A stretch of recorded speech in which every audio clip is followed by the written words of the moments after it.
Assalamualaikum. So, kita sambung untuk video kedua iaitu muka surat 87 punya latihan.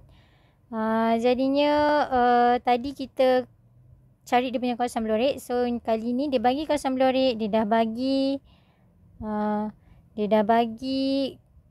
nama garisan ataupun persamaan ni. So, kita just kena decide sama ada dia lebih besar atau lebih kecil. Dia gunakan garis putus-putus ataupun garis solid line kan, garisan padu.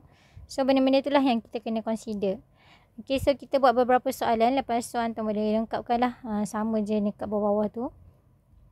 So kita tengok soalan nombor 1. Tulis ketak samaan linear. Jadi nombor 1, kita tengok persamaan yang pertama. Kita tengok satu-satu, jangan tamak. Kita tengok garisan yang tegak ni dulu. X sama dengan 3. Okay, so dia adalah X sama dengan 3. Tapi dia, lorekkan dia adalah ke kiri. Jadi bila dia ke kiri, dia adalah lebih apa? Lebih kecil ke lebih besar? So ingat garis nombor ke kiri dia makin ke negatif, so dia lebih kecil. Adakah lebih kecil dan sama? So tengok jenis garisan dia adalah putus-putus, so lebih kecil saja dengan 3. Okay, settle nombor 1. Yang kedua, kita tengok garisan yang ni, Y sama dengan X yang ke atas ni. Okay, garisan Y sama dengan X, dia adalah ke bawah. Sini kan. Okay, yang ni dia ke bawah. Dan dia menggunakan garisan padu ataupun solid line. So, ke bawah dan garisan padu, jadi nilai apa yang kita akan dapat? Simbol apa yang kita akan guna? Simbol lebih kecil dan sama dengan X. Okay, yang ketiga, kita ada 3Y dengan X. So, 3Y dengan X. Jadi, dia adalah ke atas dan dia menggunakan garisan padu. So, ke atas dan garisan padu, jadi dia lebih besar dan sama. Okay, ni lebih mudah kan?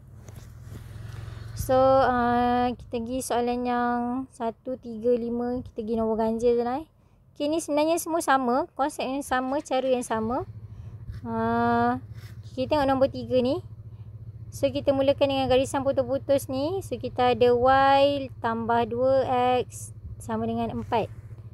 So, Y tambah 2X 4. Okay, kita tengok jenis garisan dia adalah putus-putus dan dia ke atas. So, kalau ke atas adalah lebih besar. Perlu dan sama ke? Tak perlu sebab dia putus-putus. Okay, next garisan ni X tambah Y dengan 4 juga. So, ni ke bawah. Jadi, ke bawah lebih kecil dan sama. Dia guna garisan padu. Okay, lagi satu. Sebenarnya kat sini kita akan anggap dia ada satu lagi garisan. Sebab dia kalau dua syarat ni sahaja, dia akan lorek tau kawasan bawah ni. Okay, tapi dalam kes ni dia tak lorek pun kawasan bawah ni. Jadinya sebenarnya ada lagi satu syarat, iaitu kita kena bayangkan kat sini ada lagi satu garisan. So, secara melintang dia potong pada paksi X atau paksi Y.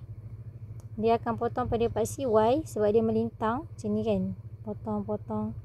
Okay, dan dia ke atas. So, yang ni kita akan anggap dia sebagai lebih besar dan sama.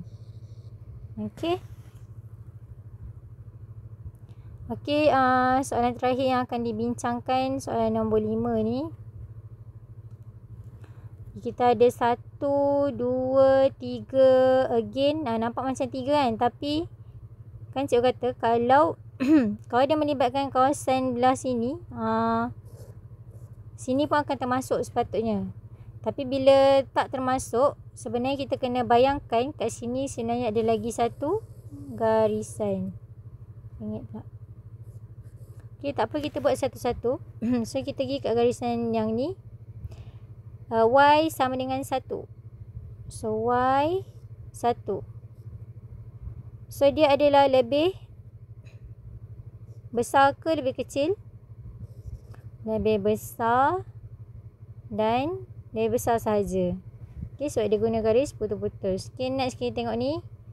Y 2X tolak 6. So, yang ni putus-putus. Yang ni Lebih besar ke lebih kecil ni? Nampak macam lebih kecil, nampak macam lebih besar kan?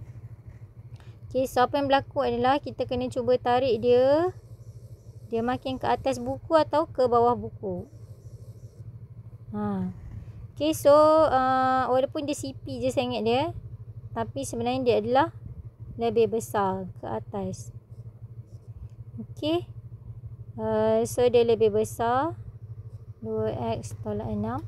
Okay, kat sini pula y 1/2x tambah 3 ke bawah, dan dia gunakan solid line, so lebih kecil dan sama. Okay, ni macam cikgu cakap tadi, ada lagi satu, jangan tertinggal atau terlupa pula. Okay, ini potong pada paksi x sebab dia melintang. Kan, kita potong pada x yang ni. So, x sama dengan 0 dan dia ke kanan. Jadi, dia adalah nilai yang lebih besar. Alright. Okay, so tu je untuk hari ni. Terima kasih. Make sure siapkan